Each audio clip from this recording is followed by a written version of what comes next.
Are you struggling to make your first 100K or next? Are you pretending you're successful but barely getting by?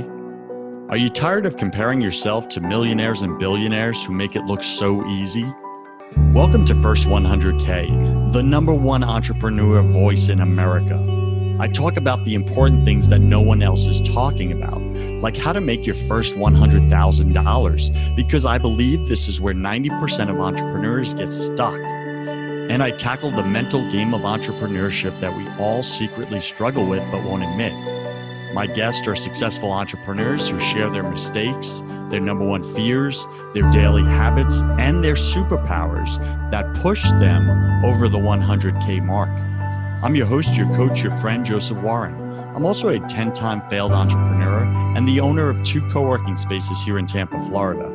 This show was created for you, the entrepreneur who's pushing to break through the elusive 100K milestone. Wherever you are in your business, you're just 100K away. Today, my featured guest is Taylor Barnes. He is the Senior Vice President of Global Business Solutions at CentricsIT and was in his early 20s when he formed the company with his partners. Barnes has helped the organization become one of the fastest growing companies in Georgia and one of the top IT solution providers in North America. He is known amongst the global IT community for his gregarious personality, probably because he's from up northeast here, and the indomitable nature of his positive attitude. He's an eternal student. Barnes commits himself deeply to personal development. He describes his personal mission as to use my knowledge and experience to help others realize their personal and professional potential.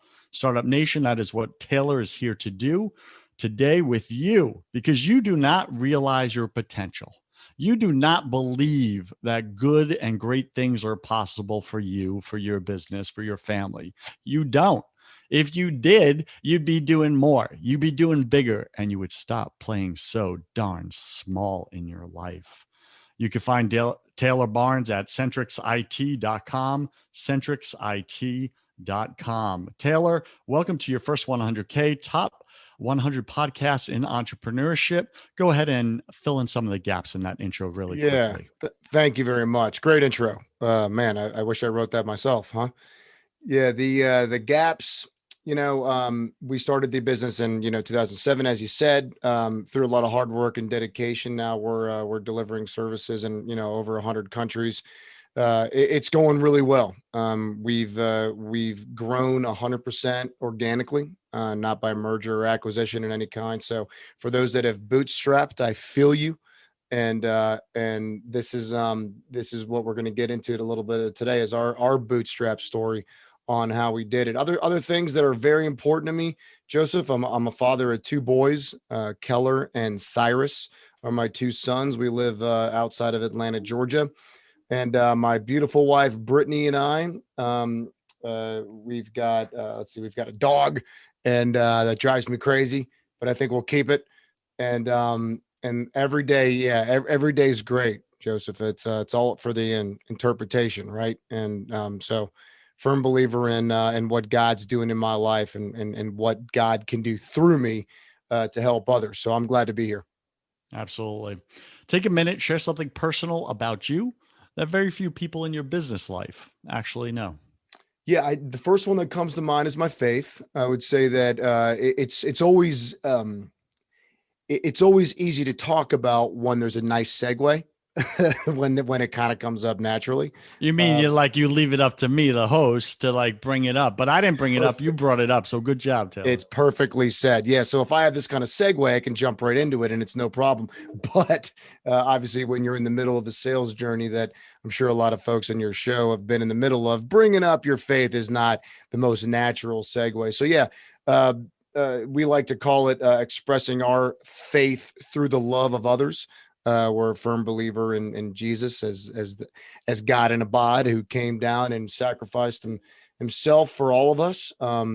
People call it Christians. I prefer to call it more like a Jesus follower. But yeah, that's something very personal and very important to me. We really do lead with that in all choices, decision making. We always like to look through the lens of what does love require of me and I need to look through that lens in the middle of every decision, in the middle of every choice. And I believe the result of that will be the right thing. And so that's something personal that some people know, but not very many. Yeah, got it. Very cool, man. Now, you're that way now, very intentional Mm. with your thoughts, with serving people with love, with your faith. But what about when you were in your early 20s starting this company? Now, just for context, you've done over 10 million, I'm guessing, last year. Or what was it closer to? Give us a ballpark. We did 105 million last year. Thank you. Thank you. Okay. I know on my intake form I just put 10 million Oh, plus, that's right? okay. Yeah, Yeah, so it no leaves it problem. wide.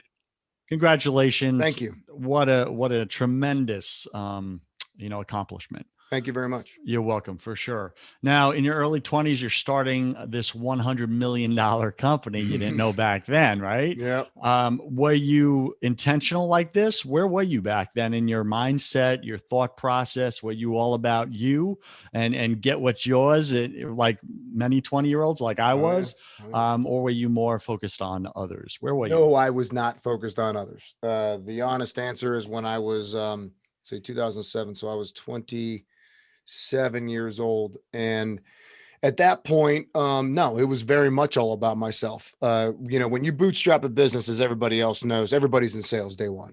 There's really no, sales management per se, though you evolve as an organization, everybody needs to pull their weight. And most of the time, when you're bootstrapping, you need to generate some revenues and margins, right? So that's what we did. All of us got directly to work in sales, and we, So just to clarify, let me yeah. pause you right there. So even the guys whose temperament and personality was more introvert, not outgoing, they didn't want to do sales, but everyone got on board with sales because you knew if you weren't selling, you weren't building that company. Is That's that about exactly right? right.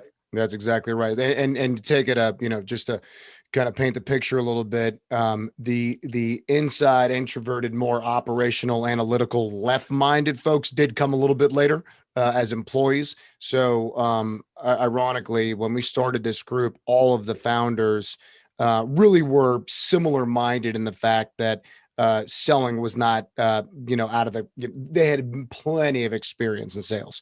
And that was a really good thing for us as we, even our CEO, who's been our CEO since day one. He was, bootstrapping it right there with us, as every good CEO should do. So yeah, and kind of getting back to it, at 27 years old, I'm starting to come to grips with the fact that I'm a partner in the business. And as a 27-year-old, you think you're hot shit when you do that, right? Which if I could go back and talk to that 27-year-old, I would tell him to cool it a little bit.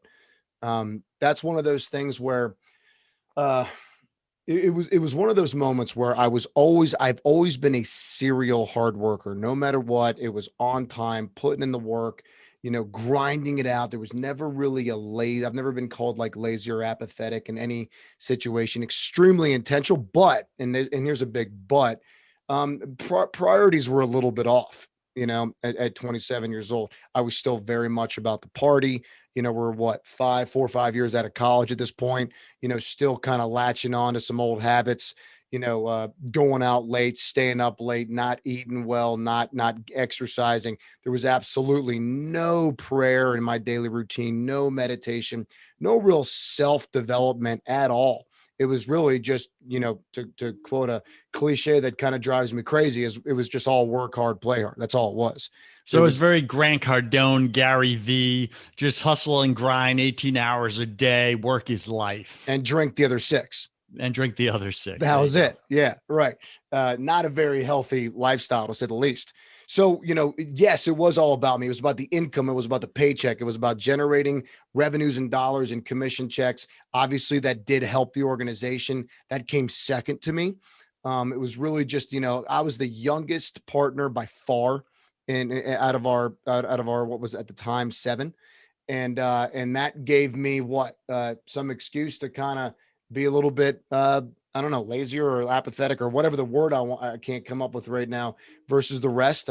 Maybe so. I didn't have any kids. I didn't have a wife. I had none of that. So what did I have to lose? Right. And that's quite the reason I put all my chips into this organization, which again, I mean, man, there's so many folks that have got a lot of good stories in this, and thank God this one worked out. But I would say at the very beginning, I will never forget about a year later, our who is our CEO then and is our CEO now. He sat down and he looks at me and he goes, "Listen, man," he's like, "I know I mean, we're good buds." So he's like, "Listen, I know that you've got a lot in there. I know that, but you're not even tapping into it right now. Mm. You're really, I get it. You're young, you're having fun, you're partying, and that's great. And I don't want to take that away from you. But what I will tell you is that you are not even close to your potential right now, and I can see it. So I Was he want to right? bring, yeah, it was amazing advice. I mean, I've literally never forgotten a minute of that 15 to 16-minute meeting that we had. Mm.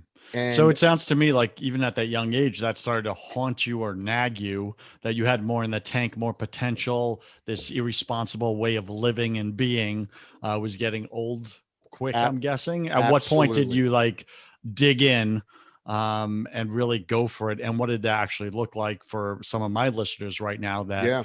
they know they have more in the tank, but they're just not going for it? Yep.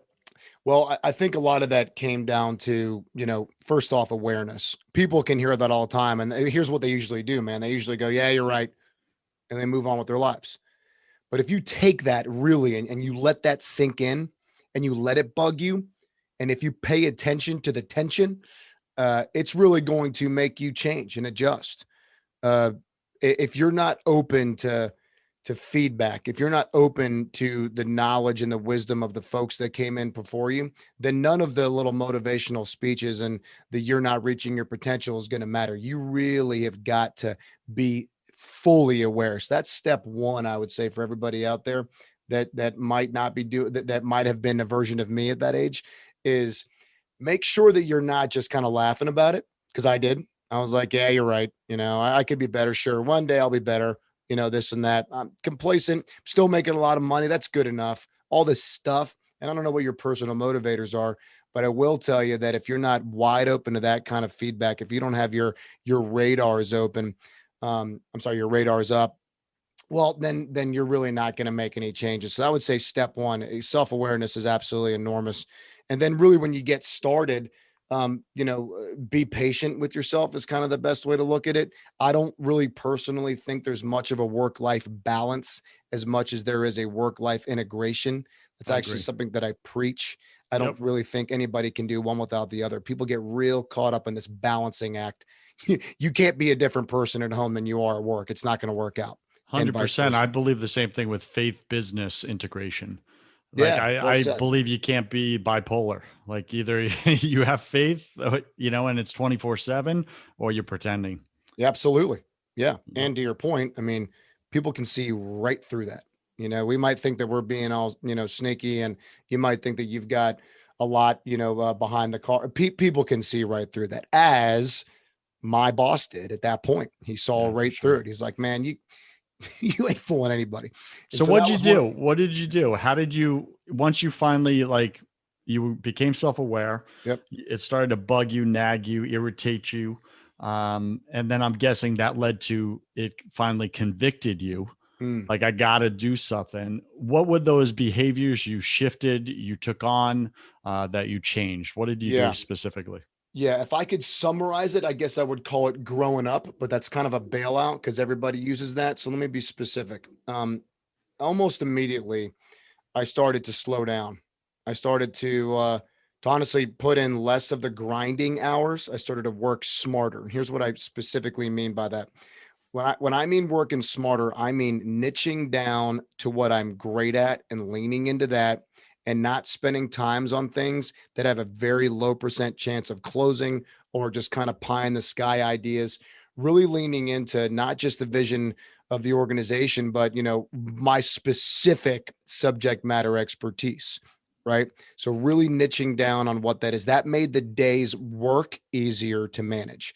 And then on the personal side, I immediately got involved in what I refer to as the EMRP, which is the exercise, meditate, read, and pray. And I'll go into this a little bit later, but basically created a program that made sure that I could put a certain number of minutes on the calendar a day that is 100% focused on me. Some people like to do 20 minutes, 30 minutes, 40. These days, I'm up to 90 minutes a day. And I plug in 90 in my worksheet and it spits out how long I need to exercise, meditate, read, and pray.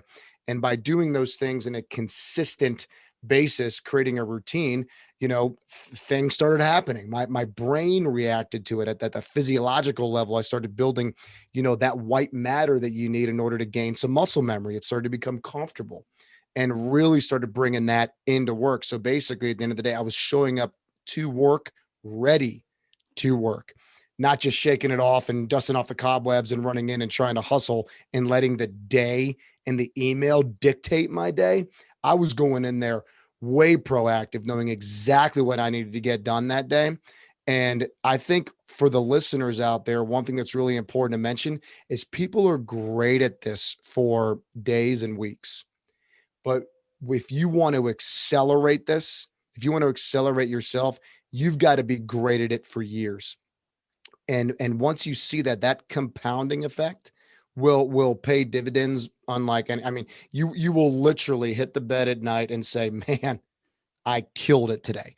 So a pattern of consistency, a pattern of routine. I got started on that pretty much immediately. I leaned more into my faith, Joseph, about that one. Me and my wife, Brittany, got together right around that time. Never really looked back. She was always the one, for more reasons than one. But her spirituality, her faith is really what helped me accelerate my own.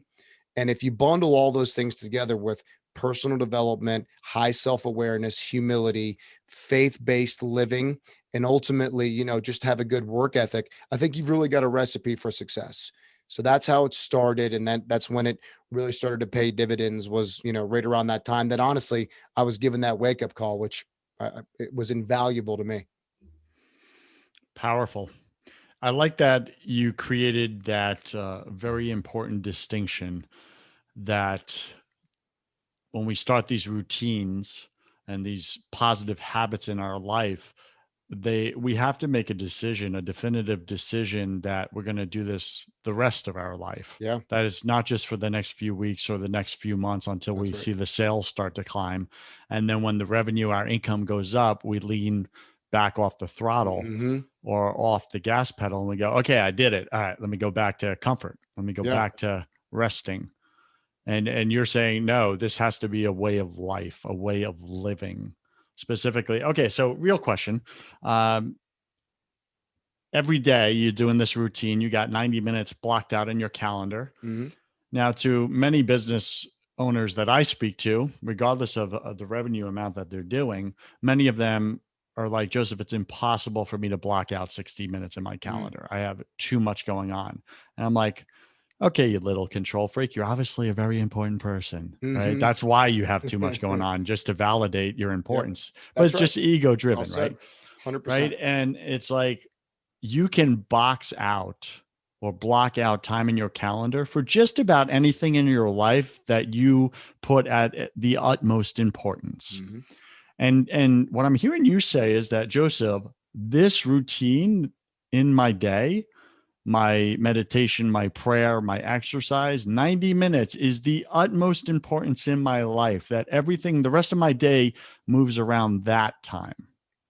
Is that That's correct? 100% correct. Okay, got it. So the question here then is, do you show up every day this way in high performance where you fall to sleep at night and you're like, I crushed it, I killed it, I nailed it? Do you ever have an off day Oh, where you're just absolutely. like, I don't know Yeah. what just happened? I Yep. mean, I did everything right, but man, we got like hardly anything done. Yeah, absolutely. That happens. It happens. And when it does, it's a bummer, But again, that's where you and me, right before the show, we were talking about how to live in the stillness.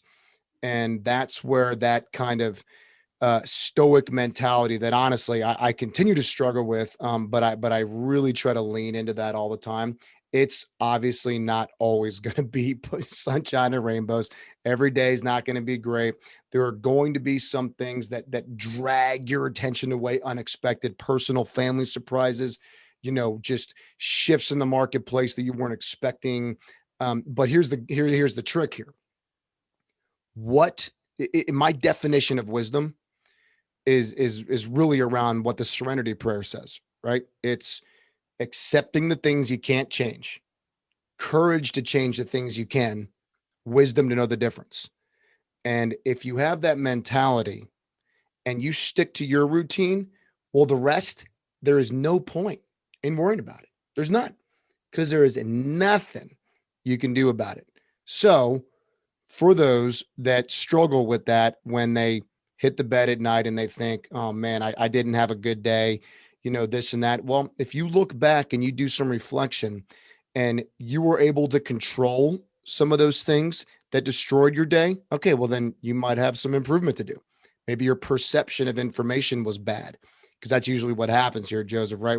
We get a lot of good and bad information, but the information isn't bad. Our perception of that information is bad. So what do we need to do internally? And that, again, that's where my meditation and reading and prayer, that stillness, that's where that really comes in handy, is you can get through that. But at the end of the day, there's always going to be some rubs. And if you do everything in your power, basically, to set yourself up, well, most of your time, 70% of your day should be, pretty good. And 30% should always be, roughly, if you're in the customer service business, escalations. If you're in service delivery, escalations, problem management, incident management. I get it. This is part of every single organization. That's going to happen. Because there's people in every single organization, and people Absolutely. have dysfunction. It's just what's so. That's exactly right. But the trick there that I want to leave folks with is, control what you can, relinquish what you cannot, have the courage to do something about it if you can, have the wisdom to know the difference. That's serenity prayers. Typically, obviously everybody thinks of Alcoholics Anonymous and the anonymous programs when that happens. I want to encourage everybody to bring that in. That's a really big one. The Stoic philosophers, Marcus Aurelius, Epictetus, Seneca, thousands of years ago, right? There's no difference today. Those guys were really onto something. And if you want to gain more, peace and clarity in your mind and not let outside factors and externals really affect you over a ton, those are really good ones to go after and go listen to. Very positive. I'm kind of chuckling to myself right now, Taylor, because my big thing is that we're all a bunch of little control freaks, and that's what causes all the problems in our lives. We're trying to control our own lives. We're trying to play God in our own lives, in our relationships, in our marriage, in our business, everything, right? And there's just certain things we can't control, right? So we freak out and create stress, worry, anxiety, illness, etc. So I'm thinking about starting a Control Freaks Anonymous group. I like that. Right? CFA. Yeah, for all us business freaks out there, man. All right, cool. Taylor, we're speaking with Taylor Barnes. You can find him at CentricsIT.com. This guy's killing it. They're doing 100 million plus a year, he and his partners. He's been sharing with us how he did it. His 3 steps. 1, he got self-aware. He realized he was goofing off too much. He was being irresponsible in his life. He wasn't going all in and leaning into the potential inside of him. He finally made that decision and went in. And then number 2, he learned to slow down and be still, slow down and be still, slow down and be still. And then number 3, created a daily growth routine that has become lifelong. And he's really exhorting us to do the same in our business as Startup Nation. So we're speaking about how to stop grinding your life away, right? And really enjoy building your business, enjoy building your family, enjoy life, enjoy living. It's not all about the dollar. Mm-hmm. All right, Taylor Barnes, welcome to my favorite part of the show. All right. Welcome to the hustle round. I'm going to ask you 10 quick fire questions. You'll have about 3 seconds to answer each. Don't overthink it. It's just for fun. Are you ready, All right, sir? let's do it. All right. What's your favorite thing about being an entrepreneur, brother? Changing lives. What's your least favorite thing? The unexpected. Yeah. What are you most afraid of? Giving bad guidance. Got it. I believe we're all struggling with something at any given moment of our lives. It's just part of being human. What are you currently struggling with right now, either professionally or personally?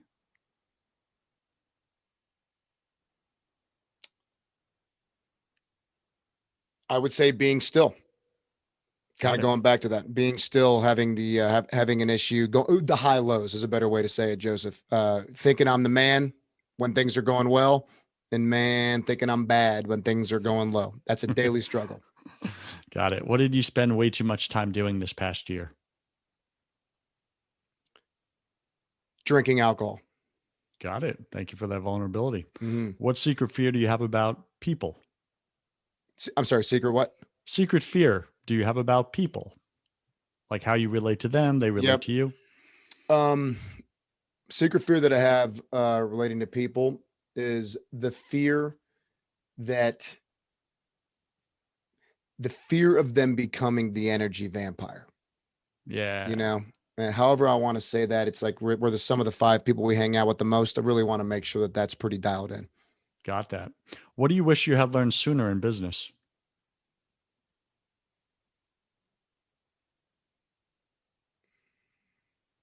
The fact that there's no such thing as work-life balance, that it's all work-life integration. Yeah, I get that. What's a new habit you want to create in your life?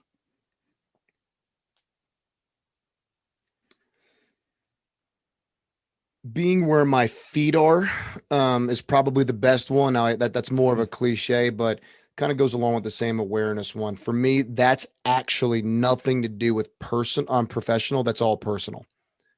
So really being where my feet are around my kids and my wife, Yeah. stopping to smell the roses, being more still on the personal side. Yeah. So really showing up present with whoever's in Exactly front right. of you. I Yeah. get that. Pick what's a bad habit you want to break?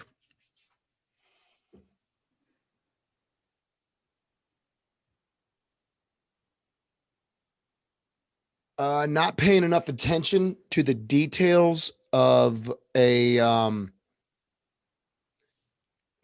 I trying to say here? In the middle of the day, a lot of times reps and managers and directors that we have will come to me with some information, and I don't maybe dial in hard enough to what it is when they're going through the whole getting it all out of their brain. I want them to hurry up and get to the point. Oh, impatience. Yeah. Patience. Yeah, that's a good way of saying it. Impatience. That's one. I can't relate to you at all. Yeah, sure, sure. Well, listen, we grew up, Northeast, like life is impatient up there. Yeah, man, that's exactly right. Pick three words to describe who you are now. Likable, relatable, Christian. Got it. Pick three words to describe who you were your first year in this business. Cocky, immature,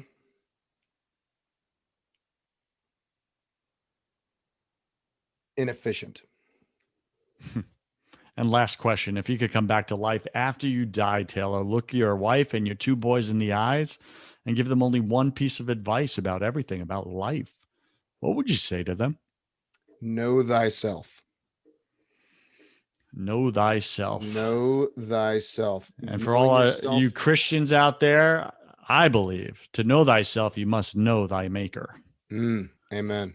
All right. And any final wisdom? What's the one thing you want your listener to know, my listener to know about making their first 100K this year specifically? Like, what do you got for them, man? Yeah, Unpack this.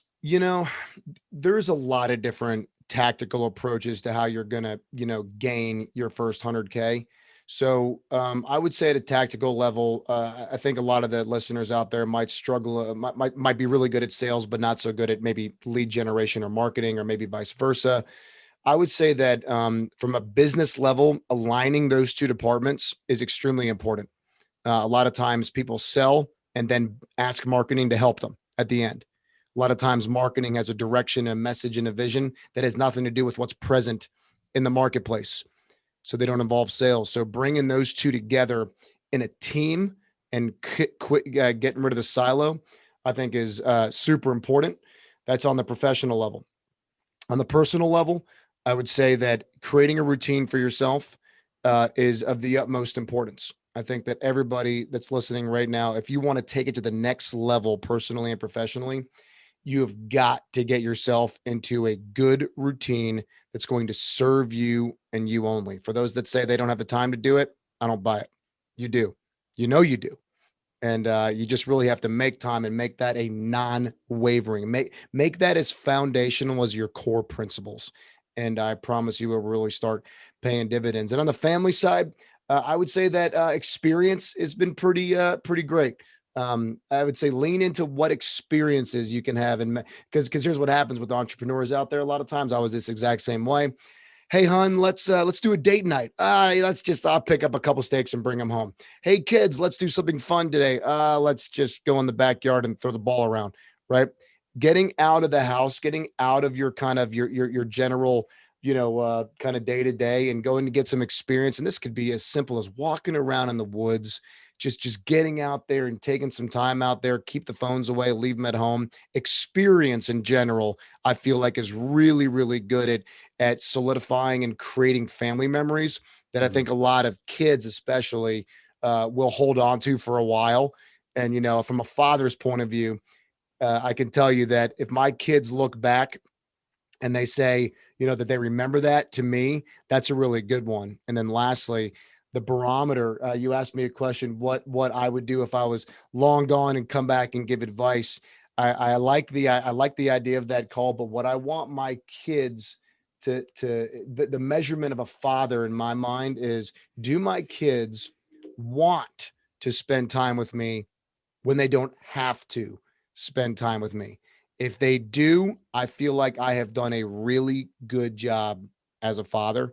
We'll learn that after college when they don't have to hang out, but if they do want to spend time with me and my wife after they graduate, after they're grown up and don't have to, that to me would be a marking of a job well done.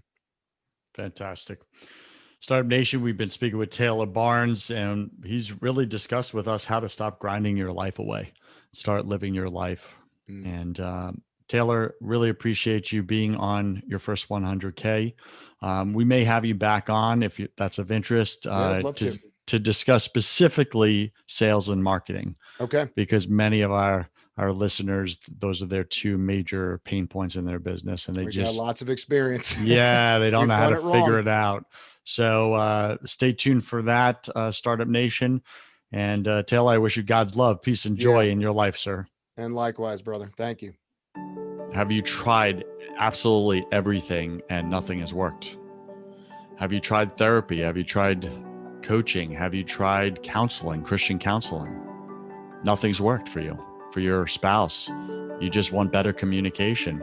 When you wake up, do you feel like you want to crawl under a rock in the morning time? Is your brain so scattered and foggy at this point that you're not following through with things? You're not keeping your word in the matter. You're letting people down, maybe your own spouse or kids. Do you have way too much on your plate and you're getting more and more frustrated, which is turning into anger? Are you battling addictions right now? Are you an amped up or frantic person with a lot of anxiety and you're off and on of bipolar and depression medicines?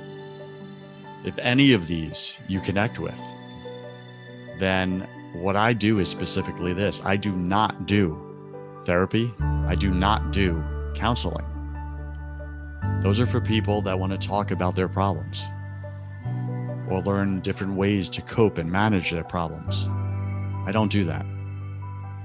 Reach out to me if you want to get rid of your problems permanently. Like, be done with the addiction. Be done with the medications. Be done with the escaping your life because you just feel so powerless in it.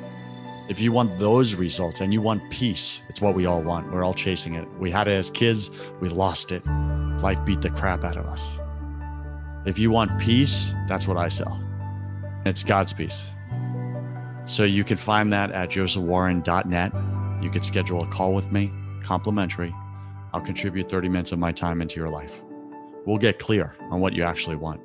Then we'll see if we want to work together. And that's me interviewing you to see if you're ready. Are you ready to do what it takes? Some people try to come to me, but they're not ready to be coachable. They're not ready to get rid of the problems. Again, if you don't want to talk about your problems anymore and you've tried everything and nothing has worked and you want to permanently get rid of them, go to josephwarren.net and let's see if I'm your guy.